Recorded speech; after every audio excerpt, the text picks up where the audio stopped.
Hi friends, నేను మీ సాయి ప్రసన్నని. ఈరోజు నేను మరి ఒక ఇన్ఫర్మేటివ్ వీడియోతో మీ ముందుకు వచ్చానండి. అదేంటంటే మనం జనరల్గా ఇంట్లో పసుపు వాడుతూ ఉంటాం కదండి, కూరల్లో కానీ అలాగే మన ఫేస్కి కానీ అప్లై చేసుకుంటూ ఉంటాం కదా. చాలా రకాలుగా పసుపు పొడిని మనం వాడుతూ ఉంటాం కదండి. సో ఆ పసుపు అనేది కల్తీయా మంచిదా ఎలా తెలుసుకోవడం, అంటే ఇది ఆర్గానిక్ పసుపా కల్తీయా అని ఎలా తెలుసుకోవాలి అన్న విషయం గురించి తెలుసుకుందామండి. అంతకంటే ముందుగా మన ఛానల్ని ఎవరైనా ఫస్ట్ టైం చూస్తున్నట్లయితే ప్లీజ్ సబ్స్క్రైబ్ చేసుకోండి. ప్రతి ఇంట్లోనూ పసుపు పొడి ఉండాల్సిందే. అయితే ఈ పసుపు పొడిని కూడా కల్తీ చేస్తున్న వాళ్ళు ఎంతోమంది. మీరు వాడే పసుపు పొడి కల్తీతో కాదో ఇంట్లోనే తెలుసుకోవచ్చు. పసుపు లేకుండా ఏ కూర పూర్తి కాదు. మంచి రంగే కాదు, ఇది మంచి రుచిని కూడా అందిస్తుంది. చిటికెడు పసుపు పడితే చాలు, కూర రుచి రంగు ఇట్టే మారిపోతుంది. పసుపులో రోగనిరోధక శక్తిని పెంచే ఎన్నో సమ్మేళనాలు పోషకాలు ఉన్నాయి. అయితే ఈ పసుపు పొడిని కూడా కల్తీ చేస్తున్న వారి సంఖ్య అధికంగా ఉంది. మార్కెట్లో దొరికే పసుపులో సగం కల్తీవనే తేలింది. మీరు ఇంట్లో వాడే పసుపు స్వచ్ఛమైందో కాదో తెలుసుకోవాలనుకుంటే చిన్న పరీక్షను చేసుకోవచ్చు. పసుపును అధికంగా వాడతారు కాబట్టి దీని ఉత్పత్తి కూడా ఎక్కువగా ఉంటుంది. మార్కెట్లో పసుపు అధికంగానే దొరుకుతుంది.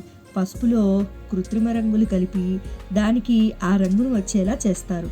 ఇదే కల్తీ పసుపు. ఎక్కువగా పసుపులో మెటానిల్ అనే రసాయనాన్ని కలుపుతారు. మెటానిల్ అనేది నిషేధించిన ఒక సమ్మేళనం. దీన్ని వాడటం వల్ల ఆ పసుపు కల్తీ అవుతుంది. అలాగే పసుపు పొడిలో చాక్ పౌడర్ లేదా అడవి పసుపును కూడా కలిపి అమ్ముతూ ఉంటారు. ఇవన్నీ ఆరోగ్యానికి కీడు చేస్తాయి. మీరు కొన్న పసుపు కల్తీదో మంచిదో చిన్న పరీక్షల ద్వారా ఇంట్లోనే తెలుసుకోవచ్చు. అదేంటో ఇప్పుడు తెలుసుకుందాము. పసుపు సాధారణ రంగుతోనే ఉండాలి. అధిక పసుపు రంగుతో మిలమిలా మెరుస్తూ ఉంటే దానిలో మెటానిల్ రసాయనం కలిపారేమో అని అనుమానించాలి. దీనికోసం ఇంట్లోనే చిన్న పరీక్ష చేయాలి. చిన్న టెస్ట్ ట్యూబ్ తీసుకొని చిటికెడు పసుపును అందులో వేయాలి. ఆ పసుపులోని కొన్ని చుక్కలు హైడ్రోక్లోరిక్ ఆమ్లాన్ని వేసి బాగా షేక్ చేయాలి. ఆ ద్రావణం గులాబీ రంగులోకి మారితే అది కల్తీ పసుపు అని అర్థం. ఎందుకంటే కల్తీ పసుపులో మెటానిల్ ఉంటుంది. మెటానిల్ హైడ్రోక్లోరిక్ ఆమ్లంతో కలిసి గులాబీ రంగులోకి మారుతుంది. రంగు మారకుండా ఉంటే మాత్రం అది స్వచ్ఛమైన పసుపు పొడి అని అర్థం చేసుకోవాలి. మెటానిల్ వంటి రసాయనాలు కలిపిన పసుపు తింటే కడుపు నొప్పి, వికారం, వాంతులు అయ్యే అవకాశం ఉంటుంది. దీర్ఘకాలికంగా అనేక సమస్యలు కూడా రావచ్చు. మరొక సింపుల్ పరీక్ష ద్వారా పసుపు కల్తీదో కాదో చెప్పేయచ్చు. మీ అరచేతిలో చిటికెడు పసుపును వేసి బొటన వేలితో గట్టిగా రుద్దండి.